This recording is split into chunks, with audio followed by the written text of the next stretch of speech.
गदर 2 the कथा continue में हमें 1971 के जमाने का सिनेमा दिखाया, लेकिन एक छोटी सी गलती हो गई इन सब से, जो मैं आगे जरूर बताऊंगा। लेकिन मूवी की स्टार्टिंग होती है गदर के पहले पार्ट की कुछ ग्लिम्स के साथ। फिर हमारे तारा सिंह जी आते हैं एंड आर्मी के एक कर्नल को दिखाया जाता है और उन दोनों के बीच में एक कॉन्वर्सेशन होती है, जिसका सारांश ये है कि कर्नल के अकॉर्डिंग इंडिया एंड पाकिस्तान का वॉर होने वाला है और उनके अकॉर्डिंग इमरजेंसी के लिए बैकअप पहले से ही रेडी रहना चाहिए। दरअसल तारा सिंह वॉर के दौरान CHT सप्लाई करने का काम करता है। फिर इसके जस्ट बाद ही उर्जा काले कावा वाला सॉन्ग सुनाया जाता है और ये पता चलता है कि जीते कॉलेज का बंक मार रहा है, वो भी पूरे 15 दिन से, क्योंकि उसके ऊपर एक्टिंग का भूत सवार है। फिर जीते एंड सकीना की कॉन्वर्सेशन बताई जाती है, जिसमें हमें पता चलता है कि हामिद इकबाल जो इस मूवी का मेन विलन है, उसने सकीना के फादर और जीते के नाना को फांसी दिलवा दी थी, क्योंकि सकीना ने एक हिंदुस्तानी से शादी करी थी। इस कॉन्वर्सेशन के दौरान जीते एक नई बाइक की फरमाइश भी करता है, जो तारा सिंह उसको दिला भी देता है और इसी के साथ मैं निकला गड्डी लेके वाला सॉन्ग भी सुनाया जाता है। जहां एक तरफ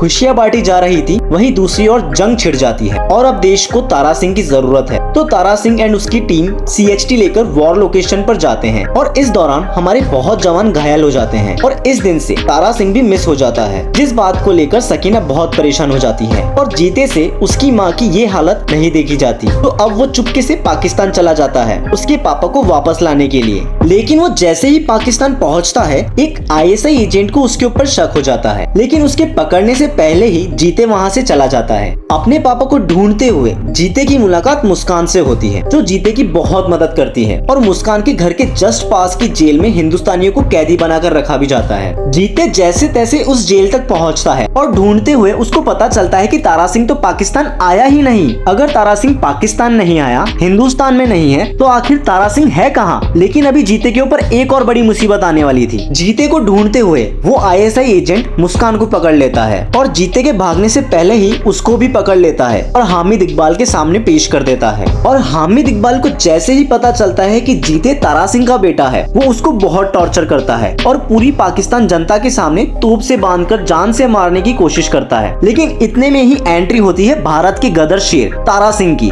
तारा सिंह ना हिंदुस्तान में था ना पाकिस्तान में था, तो आखिर तारा सिंह यहाँ पहुँचा कैसे और आखिर कहाँ था तारा सिंह, ये सब बताकर आपका मजा स्पॉइल नहीं करूंगा। बट फिर भी किसी को जानना हो तो कमेंट सेक्शन में पूछ लेना, मैं बता दूंगा। और फिर यहाँ हमें इस मूवी के कुछ बेहतरीन डायलॉग्स एंड तारा सिंह का ओल्ड स्कूल बट बहुत ही डेयरिंग अवतार दिखाया जाता है। तारा सिंह एंड जीते यहाँ से बचकर भागने में कामयाब होते हैं, जिस वजह से हामिद इकबाल की बहुत बेइज्जती होती है। और तो और हामिद इकबाल 20 साल से तारा सिंह से बदला लेना चाहता था, तो क्या वो उसको ऐसे ही जाने देगा? बिल्कुल भी नहीं। वो पूरी पाकिस्तान आर्मी को उन दोनों के पीछे लगा देता है और इस बीच हमें बहुत अच्छा एक्शन देखने को मिलता है। लेकिन तारा सिंह एंड जीते इस एक्शन की वजह से बिछड़ जाते हैं, जिस वजह से तारा सिंह बहुत दुखी होता है और पागलों की तरह अपने बेटे को ढूंढता है। वहीं दूसरी ओर जीते भी तारा सिंह को ढूंढते हुए पाकिस्तान आर्मी के सामने आ जाता है और वो लोग उसको गोली मार देते हैं। लेकिन जीते बहुत तेज है, वो उनके हाथ तब भी नहीं आता। इन दी एंड तारा सिंह जीते को ढूंढ ही लेता है। लेकिन अब ये दोनों पाकिस्तान से बाहर कैसे जाएंगे, कोई बताना चाहेगा? कहते हैं ना, भगवान के घर देर है अंधेर नहीं। भगवान इन दोनों की मदद करने के लिए एक फरिश्ते को भेजते हैं, लेकिन हामिद इकबाल अभी भी जिंदा है और तारा सिंह जीते और इस फरिश्ते को पकड़ लेता है। और यहाँ कुछ ऐसे डायलॉग्स आते हैं जिनको सुनकर लगता है कि हिस्ट्री रिपीट होने वाली है, लेकिन न्यू मूवी है, कुछ तो नया करना ही था।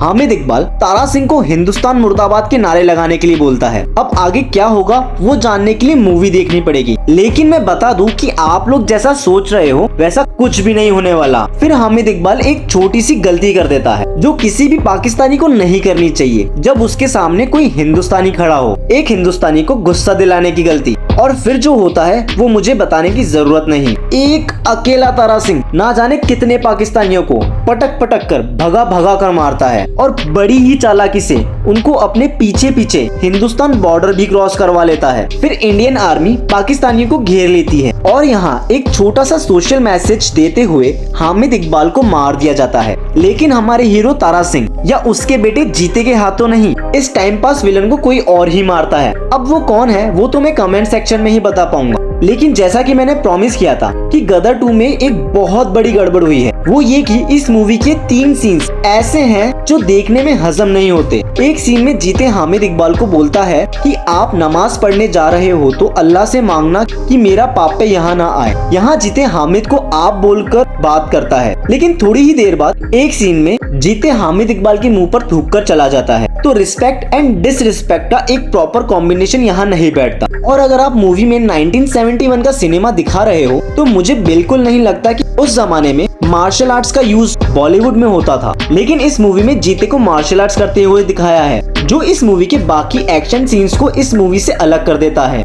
लेकिन जो भी हो, मेकर्स बहुत अच्छा पैसा छाप रहे हैं पुरानी गदर की स्टोरी को वापस दिखाकर। लेकिन क्या वो इसको गदर 3 में कंटिन्यू कर पाएंगे? मेकर्स जल्दी ही गदर 3 की शूटिंग स्टार्ट करने वाले हैं। इस बात का कंफर्मेशन अनिल शर्मा एंड उत्कर्ष शर्मा ने दिया है। आपका इस बात पे क्या कहना है मुझे जरूर बताना, बिकॉज मैं तो इस न्यूज पर बहुत न्यूट्रल हूँ। बाकी जल्दी ही मिलते हैं ओ माय गॉड 2 मूवी की स्टोरी नरेशन में। लेकिन तब तक आप लोग इस वीडियो को लाइक और शेयर जरूर करना ताकि मेरे कुछ सब्सक्राइबर तो बढ़े।